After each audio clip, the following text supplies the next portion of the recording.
Perjalanan dimensi waktu sang jenius. Bab 1.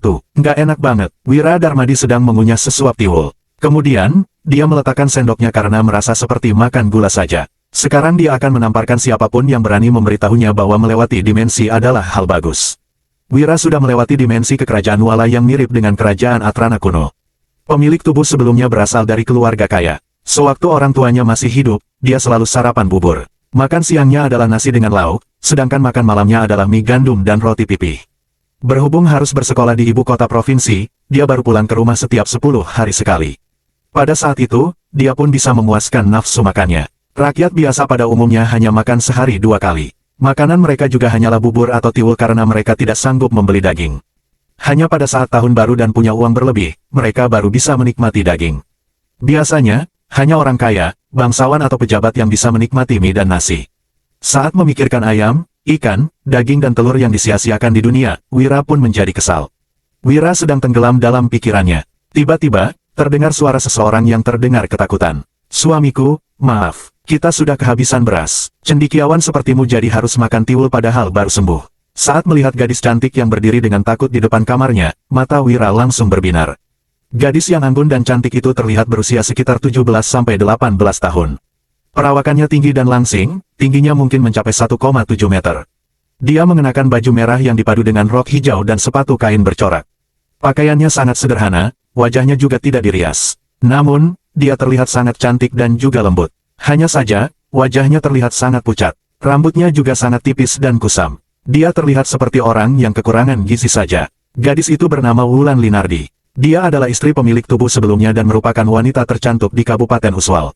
Awalnya, pemilik tubuh sebelumnya sudah tidak mempunyai kesempatan untuk menikahinya. Pada saat itu, keluarga Linardi hampir dibantai. Jadi, mereka ingin menikahkan putri mereka agar tidak terlibat masalah. Namun, tidak ada orang di kabupaten ini yang berani menikahinya selain pemilik tubuh sebelumnya yang keras kepala itu.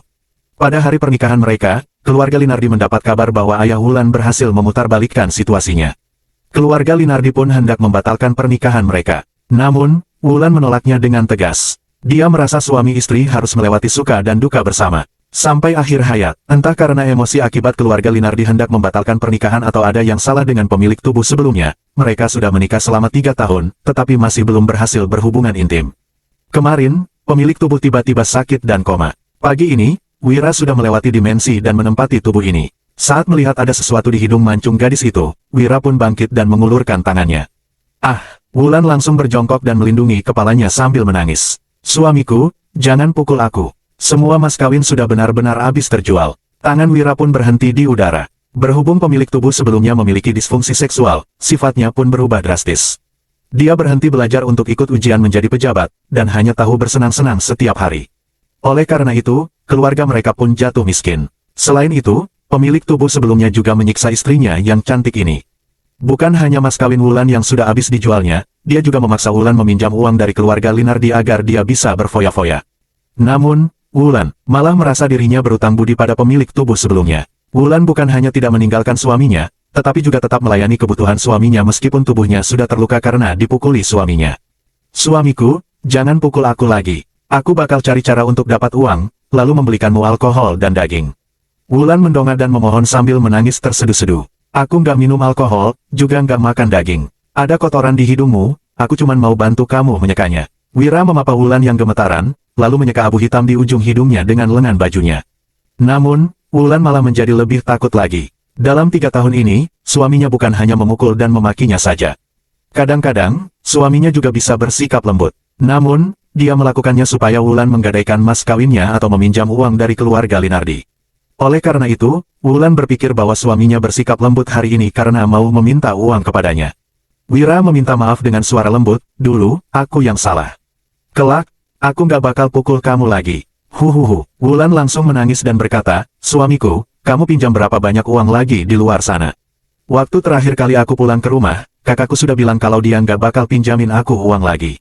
Wira tersenyum masam, "Aku nggak pinjam uang dari luar. Aku juga nggak bakal suruh kamu pulang untuk pinjam uang lagi." Wulan tidak sepenuhnya percaya pada kata-kata Wira. "Serius?" Wira mengangguk. "Percayalah padaku, gadis sebaik ini sangat sulit dicari, kenapa pemilik tubuh sebelumnya tidak menghargainya?" Aku bakal percaya sama kamu sekali lagi." Jawab Wulan dengan takut. Setiap kali dia percaya pada kata-kata manis suaminya, dia selalu terluka lebih dalam lagi. Wulan berharap semoga kali ini dia benar-benar bisa mempercayai suaminya. Brak, pintu kayu rumah mereka tiba-tiba didobrak. Seorang pria parubaya berjalan masuk. Pria itu bertopi hitam, mengenakan pakaian hitam yang dipadu dengan ikat pinggang merah dan sepatu bot kain. Saat melihat Wulan, mata pria parubaya itu langsung berbinar. Setelah itu, dia melirik tuwil yang ada di meja dan berkata sambil tersenyum, "Wah, Tuan Wira, kamu sudah bosan makan nasi?" "Iya, benar juga, kalau makan nasi sehari 3 kali, kamu juga bakal susah buang air besar karena terlalu nggak berserat. Di zaman dahulu, sanggup makan nasi sudah merupakan hal yang sangat dibanggakan."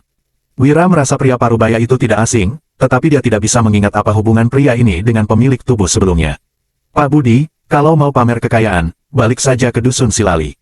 Jangan pamer di Dusun Darmadi." Wulan berdiri di depan Wira dengan ekspresi galak, seolah-olah mau melindunginya. Setelah mendengar namanya, Wira pun teringat siapa pria ini. Budi Silali adalah seorang pejabat kecil di ibu kota provinsi. Dia juga merupakan kepala desa dari Desa Pimola dan orang kaya dari Dusun Silali yang lokasinya tidak jauh dari Dusun Darmadi. Dia bertanggung jawab atas pajak penghasilan, pajak tanah dan pajak lain-lain penduduk Desa Pimola. Dia juga punya kerja sampingan sebagai rentenir. Budi akan pergi ke rumah siapapun yang anggota keluarganya sakit dan tidak bisa membayar pajak, lalu meminjamkan uang kepada mereka. Dengan cara ini, dia sudah mendapatkan tanah sebanyak 20 hektar dan menjadi lumayan kaya. "Rumah kalian, ini rumahku, bahkan kamu juga bakal segera jadi milikku. Buka matamu dan lihat baik-baik." Kemudian, Budi mengeluarkan selembar bukti pinjaman dari kantong bajunya dan membukanya dengan sombong. Wira Darmadi, pelajar dari Dusun Darmadi meminjam uang dari Budi Silali dari Dusun Silali sebesar 30.000 gabak. Dalam 1 bulan, Wira akan membayar utang beserta bunga sebanyak 40.000 gabak. Jaminannya adalah tempat tinggal, setengah hektar tanah di sebelah timur desa dan Wulan Linardi, istrinya. Setelah melihat kep jarinya, beberapa ingatan pun muncul di benak Wira. Wira pun langsung murka. Pemilik tubuh sebelumnya pernah mabuk dan ditarik Budi pergi berjudi di ibu kota provinsi. Setelah kalah telak, dia pun membuat perjanjian ini. Baru saja Wira bersumpah pada Wulan, perbuatan keji pemilik tubuh sebelumnya sudah terbongkar lagi. Penduduk provinsi Jawali sangat miskin. Seorang buruh paling banyak juga hanya akan menghasilkan 3-4 gabak sehari. Untuk membayar utang 30.000 gabak tanpa bunga, seorang buruh juga harus bekerja paling sedikit 3 tahun. Itu masih belum termasuk biaya kehidupan, biaya pajak yang tinggi dan kerja rodi. Bahkan Wira yang punya gelar doktor di bidang teknik mesin dan teknik material pun kewalahan untuk menghasilkan uang sebanyak itu. Budi menatap Wulan dengan penuh hasrat dan berkata, "Cantik, kalau kamu ikut aku jamin kamu bakal hidup enak. Kamu nggak perlu hidup menderita lagi dengan si pemboros ini." Wulan menoleh ke arah Wira, air mata sudah membasahi pipinya dan menetes ke lantai. Ternyata dia memang salah karena sudah mempercayai suaminya. Wulan bisa menerima penyiksaan apapun dari suaminya, tetapi dia tidak menyangka suaminya akan menggunakan dirinya sebagai jaminan. Pada saat ini, hatinya benar-benar hancur. Wira tidak tahu harus bagaimana menghibur Wulan. Dia pun menatap Budi yang sombong dan berkata, "Bawa pergi surat perjanjianmu itu." "Brengsek, kamu nggak mau bayar utang." Budi langsung murka, "Aku bisa pulang ke Dusun Silali dan suruh ratusan orang untuk datang dan memukulmu sampai cacat. Pemimpin daerah juga bakal kasih aku rumah, tanah dan istrimu padaku. Sudah ada bukti masih berani mengelak. Kamu sudah bosan hidup, ya?" Wulan menarik lengan baju Wira dan berkata, "Suamiku, kita harus bayar utang. Aku bakal pulang ke rumah untuk pinjam uang. Jika tidak membayar utang, suaminya akan ditarik ke pengadilan daerah dan dipukul." "Wulan, kamu nggak perlu pinjam uang sama keluargamu. Aku bisa selesaikan masalah ini." Wira tertegun sejenak. Dia tidak menyangka Wulan masih bersedia membantu pemilik tubuh sebelumnya padahal dirinya sudah digunakan sebagai jaminan. Budi menatap Wira tatapan meremehkan. "Kamu cuma tahu foya-foya, gimana kamu mau selesaikan masalah ini?